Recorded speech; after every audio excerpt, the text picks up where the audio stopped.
ஓம் ஸ்ரீராம ராம ராமேதி ரமே ராமே மனோரமே சகசிரநாம தத்துல்யம் ஸ்ரீராம நாம வராணனே. உலகம் யாவையும் தாமுழா வாக்கலும் நிலைபெறுத்தலும் நீக்கலும் நீங்களா அழகிலா விளையாட்டுடையார் அவர் தலைவர் அன்னவர் கேசரன் நாங்களே. எத்திர எத்திர ரகுநாத கீர்த்தனம் தத்திர தத்திர கிருத்தமாஸ்தகாஞ்சலிம் வாஷ்பவாரி பரிபூர்ணலோச்சனம் மாருதிம் நமது ராட்சசாந்தகம்.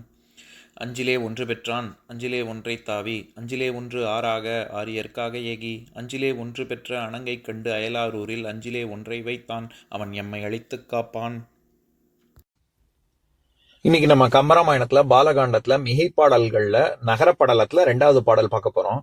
வேத மதனுள் விளைபொருள் விகற்பத்துள் அடங்கா ஜோதிமயமாய் துலங்கி தொல்லுயிர் தொகை பலவாய் ஓதுபுவனம் உதரத்துள் ஒடுக்கியே பூக்கும் ஆதி முதல்வன் அமரிடம் அயோத்திமா நகரம்.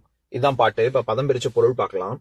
வேத மதனுள் விளைபொருள், வேதத்தினுள் விளைந்த பொருளாக, விகற்பத்துள் அடங்கா வேறுபாடுகளுள் அடங்காத, ஜோதிமயமாய் துலங்கி அருட்பெருஞ்சோதியாக விளங்கி, தொல்லுயிர் தொகை பலவாய் பழமையான உயிர்கள் பலவிதமாக தொகுக்கப்பட்டனவாய், ஓதுபுவனம் உதரத்துள் ஒடுக்கியே அந்த உயிர்கள் எல்லாம் படிப்பினையை பெற உதவும் உலகத்தை வயிற்றுக்குள் ஒடுக்கியே, பூக்கும் ஆதி முதல்வன் மலர்ந்து காணப்படும் ஆதி எல்லாவற்றிற்கும் முதன்மையான பரம்பொருளே, அமரிடம் அயோத்திமா நகரம், அப்பேற்பட்ட இறைவன் அமர்ந்து இருக்கும் இடம் அயோத்திமா நகரம்.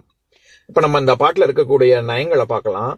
வேத மதனுள் விளைபொருள் அப்படின்னா, அதாவது வேதம் அப்படிங்கிறதுக்கான வேர்ச்சொல்லே வித் அப்படிங்கிறது தான். அதனாலதான் வித்தை அப்படின்லாம் நம்ம சொல்றோம். அதாவது ஞானம் அப்படின்னு பொருள். அந்த வேத மதனுள் விளை பொருள், அதாவது வித், அந்த வேதம்ங்கிற வேர்ச்சொல்ல வச்சே ஒரு உவமையாக சொல்றாங்க. அதாவது வித், விதையில இருந்து தானே செடி மரம் கொடி எல்லாம் வரும். அதனால வேத மதனுள் விளை பொருளால் அந்த விதையிலிருந்து எழும்பக்கூடிய விளை பொருள் அப்படின்னு சொல்றாங்க.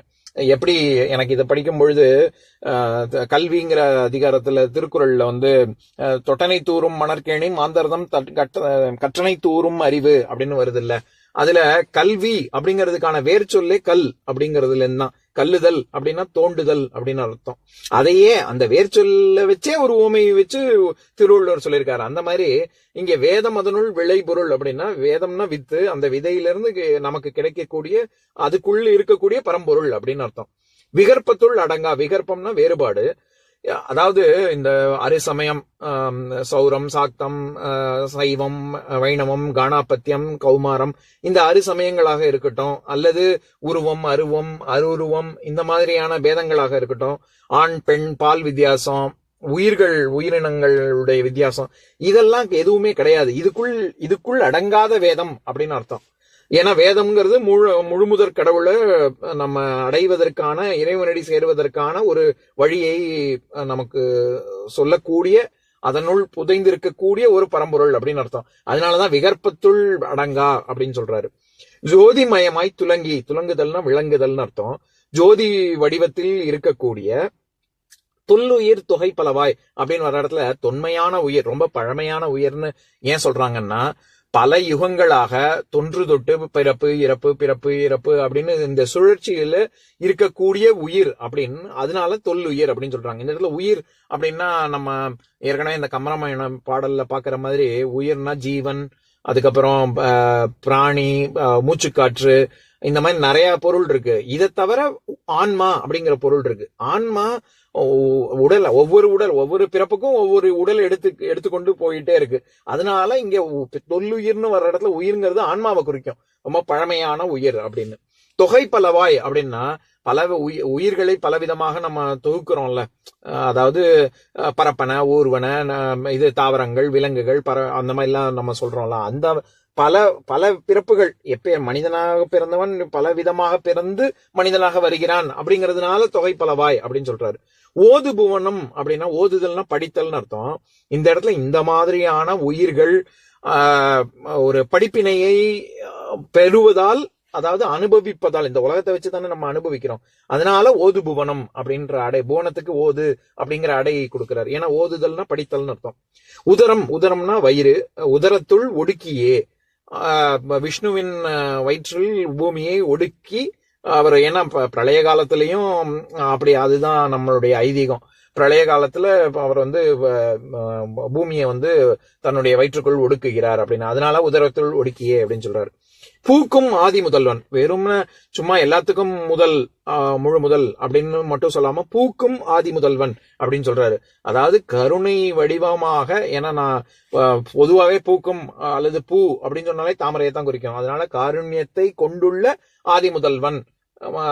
அமரிடம் அயோத்தி மாநகரம், அந்த இடத்துல அமர்தல் அப்படின்னா அமர்தல் அப்படிங்கிறதுக்கு உட்காருதல்னு ஒரு பொருள். ஏன் உட்காருதல் அப்படின்னா ரொம்ப பிடிச்சதுனால, ரொம்ப பிடித்தமாக இருப்பதனால் அமர்ந்து, இல்லாட்டி எந்திரிச்சு போயிடுவாங்க அப்படின்னு சொல்லுவோம்ல. பிடிக்கலன்னா தானே எந்திருந்து போவோம், பிடிச்சதுனால தானே உட்காடுறோம். அதனாலதான் ஆத்திச்சூடியில கூட கடவுள் வாழ்த்துல ஆத்திச்சூடி அமர்ந்த தேவனை ஏத்தி ஏத்தி தொழுவோம் யாமே அப்படின்னு. இது சிவனின் ரொம்ப பிடித்தமான கடவுளான பிள்ளையாரே அப்படின்னு அந்த இடத்துல அமர்தல் அப்படின்னா உட்காருதல்ங்கிற அர்த்தம் இல்ல, பிடித்தமாக ரொம்ப பிடிச்ச அப்படின்ற பொருள். அந்த மாதிரி இங்க இந்த பாட்டின் மூலமா என்ன சொல்ல வராங்கன்னா, அதாவது விஷ்ணு காக்கும் கடவுள், விஷ்ணுவைத்தான் இவ்வளவு அடைகள் கொண்டு விளக்குறாரு. வேத விளைபொருளாக இருக்கிறார், விகற்பத்துள் அடங்காமல் இருக்கிறார், ஜோதிமயமாக விளங்குகிறார், தொல்லுயிர் தொகை பலவாய் அதாவது பூமியை தன்னுள் ஒடுக்குகிறார், பூக்கும் ஆதி முதல்வன் அப்படின்னு இத்தனையும் விஷ்ணுவைத்தான் சொல்றாங்க. இப்பேற்பட்ட விஷ்ணுவே ரொம்ப தேர்ந்தெடுத்து ரொம்ப பிடிச்சமான இடமாக அயோத்தியை வைத்துக் கொண்டுள்ளார் அப்படிங்கிறது அயோத்திக்கு கிடைச்ச சிறப்பாக இது நகரப்படலத்துல சொல்றாங்க. இப்ப நான் பாட்டை இன்னொரு தடவை படிக்கிறேன் கேளுங்க. வேதமதனுள் விளைபொருள் விகற்பத்துள் அடங்கா ஜோதிமயமாய் துலங்கி தொல்லுயிர் தொகைப்பலவாய் ஓதுபுவனம் உதரத்துள் ஒடுக்கியே பூக்கும் ஆதி முதல்வன் அமரிடம் அயோத்திமா நகரம். இந்த பாடலுடைய அதாவது 2 பாட்டு தான் மிகை பாடல்கள்ல நகரப்படலத்துல. இதற்கு அடுத்து அரசியல் படலம் தான். இன்னொரு நாள் இன்னொரு பாட்டு பார்க்கலாம்.